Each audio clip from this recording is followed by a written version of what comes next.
તાપીમાં જૂની અદાવતમાં યુવકની હત્યા કરવામાં આવી છે। સોનગઢના ઇસ્લામપુરા અલીફનગરમાં રહેતા યુવકની હત્યા કરવામાં આવી।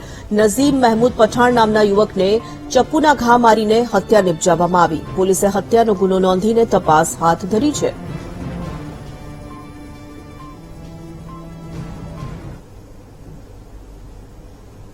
લોકસભા ચૂંટણી નજીક આવતા ક્ષત્રિય સમાજના રોષને શાંત કરવાના પ્રયાસો તેજ કરવામાં આવ્યા છે।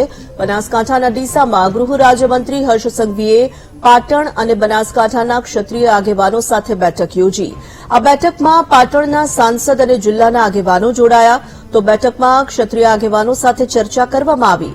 રાજ્યમાં ક્ષત્રિય સમાજ દ્વારા સતત થઈ રહેલા વિરોધને લઈને ભાજપ ચિંતિત છે। ક્ષત્રિય સમાજનો રોષ ભાજપ વિરોધી મતદાનમાં રૂપાંતરિત ન થાય તે માટે ભાજપના તમામ સ્તરના નેતાઓ કામે લાગ્યા છે। મહત્વનું છે કે ભાજપ સંગઠને રાજ્યમાં તમામ બેઠકો 5 લાખની લીડથી જીતવાનો વિશ્વાસ વ્યક્ત કર્યો છે। તેવામાં ક્ષત્રિય સમાજના વિરોધને લઈને મત ન તૂટે તે માટે ભાજપ સંગઠન સક્રિય થયું છે। સંવાદદાતા રોહિત ઠાકોર છે ફોનલાઈન પર। રોહિત, ક્ષત્રિય સમાજનો રોષ ખાળવા માટેના ભાજપ સંગઠનના પ્રયાસ અને ડીસામાં બેઠકનું આયોજન કરવામાં આવ્યું। શું વિગતો છે આ મામલાને લઈને? ચોક્કસની વાત કરવામાં આવે તો આજે બનાસકાંઠા જિલ્લાના ડીસા અને પાલનપુર હાઈવે પર આવેલી એક ખાનગી હોટલમાં રાજ્યના ગૃહમંત્રી હર્ષ સંઘવીની આગેવાનીમાં આજે ક્ષત્રિય સમાજના લોકોની એક બંધ બારણે બેઠકનું આયોજન કરવામાં આવ્યું હતું।